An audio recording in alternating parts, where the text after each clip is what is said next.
This could be the most important video that you watch about improving your pickleball game this year. And it's not about any technique or specific shot that you think you need. It's about this and how you're not going to beat yourself in winnable matches anymore.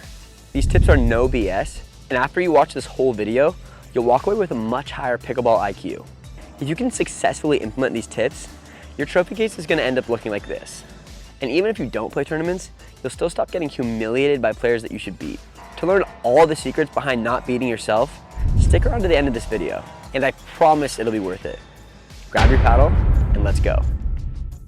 All right, without further ado, the number 7 way that players beat themselves is they underestimate their opponent. You have to take your opponent seriously, no matter how much better than them you think that you are. Maybe they have funny technique, or they haven't been playing very long.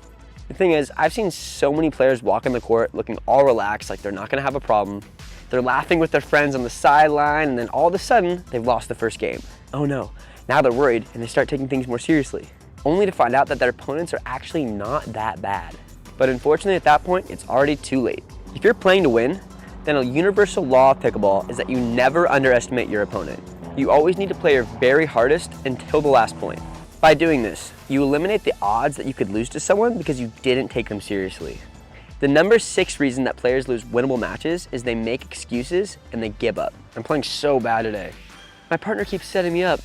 This isn't my normal paddle. The list of excuses goes on and on.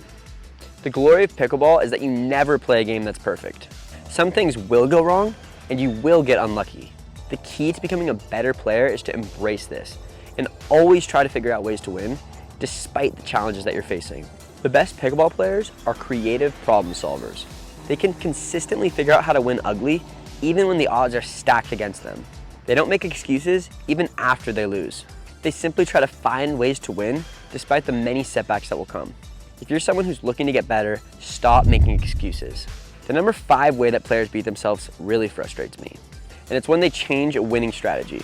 If you're consistently winning points using drops, then you should keep doing this until it seems like it's not working anymore. Sure, throw in some drives to mix it up, but remember how you've been winning so far, and don't stray away from that strategy. I've seen teams get way up in the score by being conservative. They're working the points, waiting for their opponents to miss. Then when they get up and they don't feel like there's as much pressure, they start to smack the ball like there's no tomorrow. There's no reason to be more aggressive in this situation just because you're winning. Sure, speed the ball up if they give you a good opportunity. But the moral of the story is that if something's working, continue to do it until it's not. Even if you're up big, you have to stay disciplined and locked onto the strategy that's gotten you there. Way too many players have lost matches that they should have won because they strayed away from a winning strategy. Please, do not let this happen to you. On the other hand, at number 4, we have the players that beat themselves by not changing a losing strategy. If you're driving every third shot and you're getting 0 opportunities to move forward, then maybe stop doing that. Maybe you should throw in some drops.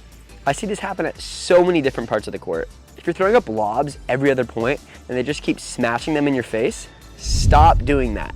As pickleball players, we have to adapt to survive. As matches go on, you constantly need to be surveying what's working and what's not working. Unfortunately, not every team you play against will be the same. In fact, most likely every team that you play will have completely different skills. There's no one-size-fits-all strategy that you can follow depending on who you're playing. You'll probably need to push your comfort zone a little bit and make changes to your current game style.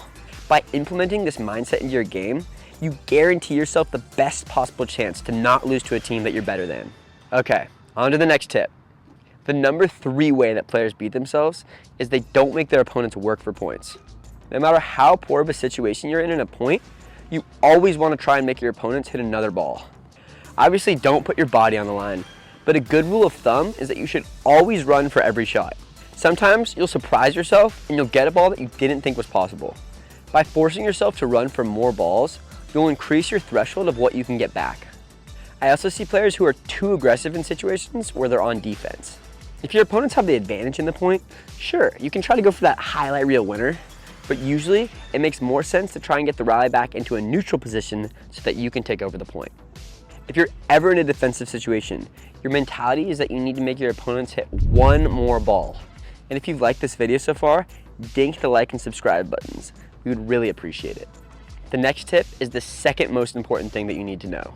Number 1 is coming up next, so be patient and watch both. It'll be worth it. The number 2 way that players beat themselves is they don't communicate well with their partner on strategy. The other day, I was playing a doubles match against 2 brothers.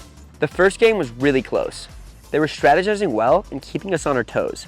Me and my partner luckily pulled off the first game, but guess what happened next? They got mad at each other and completely stopped communicating. And because of this, we won the second game in less than 5 minutes. When you're playing a match, you should communicate with your partner between every point. You constantly need to be adjusting the strategy together to make sure that you're on the same page. Even if things aren't going your way, you need to force yourself to maintain a good line of communication so that you can turn things around.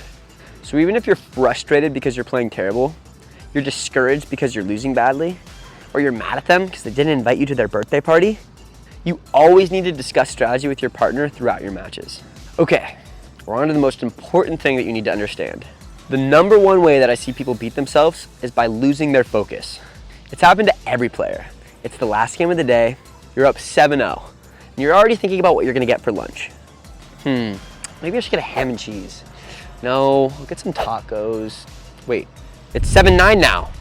Or maybe you're at a tournament, you're up in the game, and you're already thinking about your next opponents. Last night you looked at the whole bracket, so you know that the next team you're playing is good. The match you're currently in is just a warm-up. The only problem with this is that you're forgetting to close out the game that you're already in. The bottom line here is that you need to take each match and each point one at a time. Every point is a different isolated situation that requires your 100% attention if you want to give yourself the best possible chance to win. If you can implement all these tips, you're going to wake up tomorrow a new player. And if you want to learn the number 1 strategy to become a better player, watch this.